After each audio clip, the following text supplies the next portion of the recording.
Josh, thank you for taking the time to speak to us and the readers of Future of the Force. On behalf of those, thank you. Thank you. Get down to brass tacks. Like me, you cut your teeth on the original Gen 1 Transformers animated series. I mean, being a child of the 80s, we grew up with it. We all had Optimus Prime and Megatron. And it's every kid's dream to play in that sandbox and craft their own stories. But you actually did it. I mean, how do you even approach making every kid's fantasy a reality? Well, the first thing I did is I tried not to think of it in those terms, because I Sure. would get completely overwhelmed and just crawl into a ball and cry. But the way I approached it was thinking, okay, these are real characters. I never thought of them as toys, or even consider them cartoons. Honestly, I thought the relationship between Optimus and Megatron, in order for this film to work, we had to believe that 100%. And so that was my goal, was like I want that relationship to land, and so that really helped me focus on what was the most important thing. Awesome. Obviously, you're showing a side to the Transformers that we haven't actually seen before. I mean, you've taken them back to a time before the iconic moments of Optimus Prime and Megatron. Yeah. But also, you find a nice balance to the human side of them, even though they're robots. I mean, you tapped into that. And how do you give them that kind of definition of character, given that you are giving them an emotional backstory this time? Yeah, I always, every film I've worked on, it's one of the things I've learned over the years, and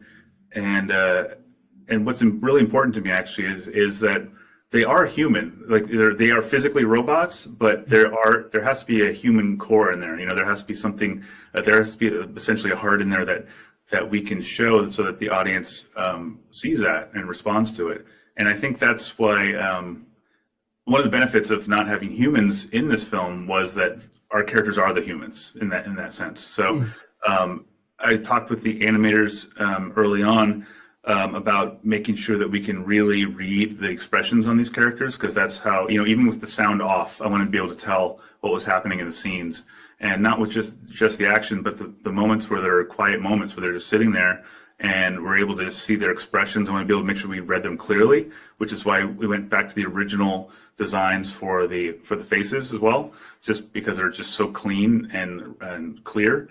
And so I wanted to be able to, have them express and just be able to have the audience connect with them that way. Well, you've definitely succeeded with that, without a doubt. I mean, you touched on the animation. I mean, you've given us our first real tangible look at Cybertron. Well, obviously, we've seen it in live action, but when you see it in 2D animation, it is very flat. You've actually giving it substance, and it's a completely regenerative planet. I mean, how did you approach designing a new look for Cybertron? Yeah, that was another thing that got me really excited. Was I couldn't remember a version where I've seen it where things were going well. It's always been dying and falling apart and crumbling, like they're forced to leave. And so this being earlier, and the entire thing set on Cybertron, I actually thought about it a lot and realized Cybertron is what's at stake for these characters the entire time. I mean, they are not just for this movie, but for all the lore of Transformers. It's the reason that they're forced to go to Earth is because that the war on Cybertron is because of the planet. They're fighting over the planet. So that meant that the planet itself basically had to be a character, and had to be as rich and unique and have history to it.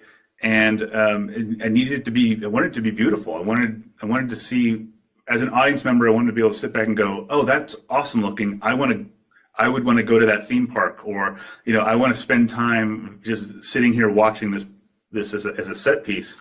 And I want the audience to understand why the Transformers like living there. It's stuff like that. Just making sure that it feels like they're fighting over the right thing, and the audience understands what's so important about it. Fantastic. And finally, towards the end of the movie, there is a moment you've given Optimus Prime where he finally gets his ascension. It reminds me of Rodimus in Transformers the movie.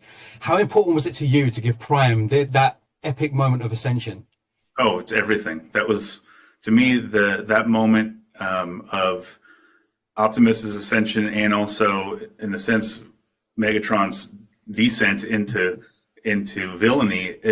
I loved the idea of having them mirror each other, just to have that balance between the two. So it wasn't just I'm the villain and then I become the hero. It's like, no, they're both, for lack of a better word, transforming at the same time, becoming who they were meant to be, because that's what people know of Transformers, and that's what we expect. And so I knew that was going to be a huge moment for this movie, and that everything before this is basically building up to that point.